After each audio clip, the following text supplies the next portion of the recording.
What's up, everybody? It's Bryce here with Ghost Picks, your nation's #1 trending sports handicappers, where we have 5 expert cappers over the GhostPicksATS.com website. Jimmy, Jack, Derek, Benny, and myself. Recap for yesterday. It's gonna be a short, sweet video for you guys. As had a lot of issues this morning. Just one of those days where stuff just doesn't go your way.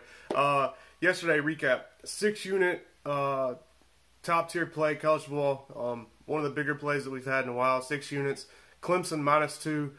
Didn't look good at first, down 16-0. But I kind of was pretty hopeful, with Ohio State kicking all those field goals. I just thought if we could just get one score and claw our way back in it, and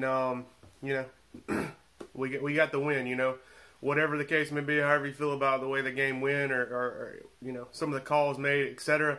Ohio State's got to take advantage of being in the red zone that many times, and you can't kick 3 field goals inside the 30-yard line against Clemson or against any good team. You can blame whoever you want later on in the day, but you get down in the inside the 20, 25-yard line and you start kicking field goals, you're not doing yourselves any favor. You're opening up a can of worms, opening yourself up for a lot of trouble. Ohio State could have put that game away early, and they just didn't.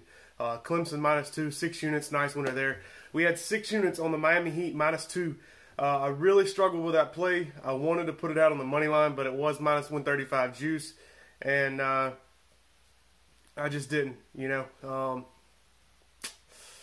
If I could do it over again, I still don't know if I'd put out the money line play. Miami Heat -2. We had it up. We had that game at -6. Miami. It was probably the worst bad beat I've had in a long time, and I've had a lot. If you don't know how that game went and how Miami won that game by 1 point, go back and look at it. Jimmy Butler was 10 for 10 from the free throw line in the game until the fourth quarter. In the last 15 seconds of the game, Butler he missed 2 free throws in 10 seconds to close the game out. Left the door wide open for Philadelphia to tie it, sent it to overtime. Then once again, Jimmy Butler on the free throw line misses a free throw and costs us the push. We went from covering to a push to a tie, forced overtime, not covering,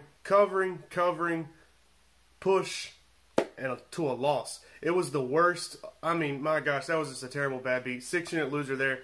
So those that wiped out the Clemson play, and then we had 4 units NBA over in the Jazz Clippers under, and they had a barrage of threes in the second quarter, and just we wasn't able to overcome that, and that game barely went over the posted total. Free play winner for you yesterday. Once again, we got back on that free play winning train like I told you we would.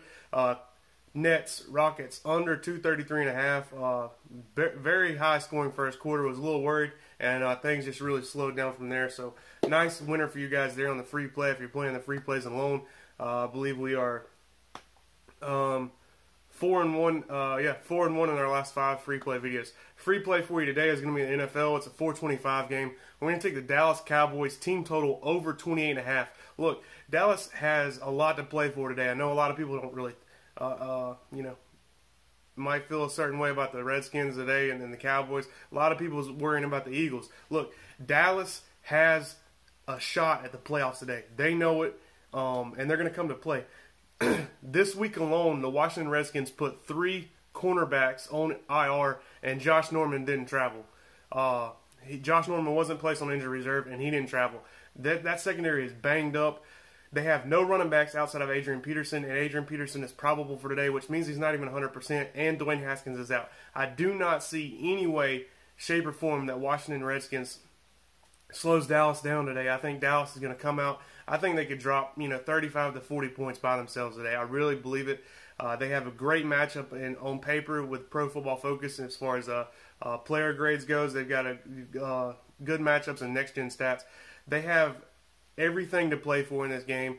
They've got a chance at the playoffs, and I think they're playing for their jobs. A lot of Cowboys coaching staffs are playing for their jobs. A lot of players are playing for jobs next year for Dallas. And if you're not going to come to play today against a division rival, you're not going to show up any time. They're looking for a bounce back today against Philadelphia last week. I love the Dallas Cowboys. Take the team total over 28.5. It's the highest team total on the slate today for the 1 and 4 p.m. games. Take it. I love the play. That's your official free play. Dallas over 28.5. I apologize for the late video day. If you're not over on my Twitter page, you need to get over on the Twitter page at GhostPicksBryce. Please follow along. I gave out another free play top tier in the NFL today over there on it. All you had to do was you simply had to retweet the post and like it. And once I got so many, I released the free play. So go over to Twitter at GhostPicksBryce. Follow along. NBA is on fire. I know we dropped the 2 plays yesterday, but losing by a point, it just didn't go our way. That play really had a lot of potential to cash, and Miami just really they gave it away. They won the game, but they didn't cover. Good teams win, great teams cover. You know how it goes. Hopefully everybody has a nice rest of the day. Cash those tickets, and we'll see you again tomorrow. As always, good luck, God bless, and grind on.